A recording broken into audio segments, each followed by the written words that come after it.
Kaleshwaram project అందులో భాగమైన మేడిగడ్డ బ్యారేజీ డ్యామేజీకి సంబంధించి ఒకవైపు విజిలెన్స్ ఎంక్వైరీ కొనసాగుతున్న సమయంలోనే జ్యుడిషియల్ ఎంక్వైరీకి ప్రభుత్వం సిద్ధమవుతున్నది. జ్యుడిషియల్ ఎంక్వైరీ కోరుతూ హైకోర్టు చీఫ్ జస్టిస్ కు ప్రభుత్వం లేఖ రాసింది.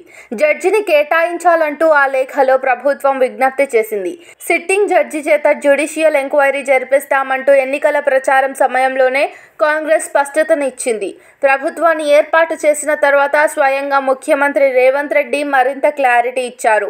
ఇటీవల ఒక టీవీ ఛానల్కు ఇచ్చిన ఇంటర్వ్యూలో త్వరలోనే జ్యుడిషియల్ ఎంక్వైరీ కోరుతూ హైకోర్టు చీఫ్ జస్టిస్కు లేఖ రాస్తామని వెల్లడించారు. ఈ ప్రకటన చేసిన 3 రోజుల వ్యవధిలోనే హైకోర్టు సీజేకు ప్రభుత్వం లేఖ రాసింది. సిట్టింగ్ జడ్జి చేత విచారణ జరిపించనున్నట్లు గతంలోనే సీఎం సహా పలువురు మంత్రులు వ్యాఖ్యానించడంతో ఇప్పుడు హైకోర్టు సీజేకు లేఖ రాయడంతో హైకోర్టు సిట్టింగ్ జడ్జితోనే దర్యాప్తు జరగనున్నట్లు స్పష్టత ఏర్పడింది.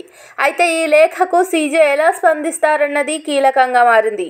ప్రభుత్వం కోరుతున్నట్లుగా సిట్టింగ్ జడ్జి దర్యాప్తుకు అనుమతి లభిస్తుందా లేక రిటైర్డ్ జడ్జితో జరుగుతోందా అనేది ఆసక్తికరంగా మారింది.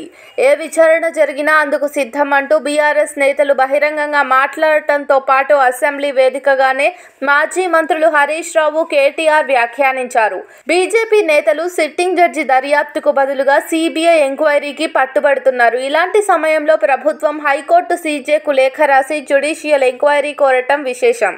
హైకోర్టు సీజేకు లేఖ రాసింది నిజమేనంటూ ఇరిగేషన్ మంత్రి ఉత్తమ్ కుమార్ రెడ్డి స్పష్టతనిచ్చారు. మేడిగడ్డ బ్యారేజీ పిల్లర్లు కుంగిపోయిన అంశంపై ఇప్పటికే విజిలెన్స్ విచారణకు ఆదేశించామని, దానికి కొనసాగింపుగా హైకోర్టు సీజేకు జ్యుడిషియల్ ఎంక్వైరీ రిక్వెస్ట్ పెట్టామన్నారు. ఇరిగేషన్ డిపార్ట్మెంట్కు చెందిన కీలక ఆఫీసుల్లో విజిలెన్స్ సోదాలు జరుగుతున్నట్లు ధృవీకరించారు. మేడిగడ్డ బ్యారేజీ డ్యామేజీ విషయంలో ప్రభుత్వం సీరియస్గా ఉన్నదని, వేలాది కోట్ల రూపాయల ప్రజాధనం దుర్వినియోగమైందని, వృధా అయిందని పేర్కొన్నారు.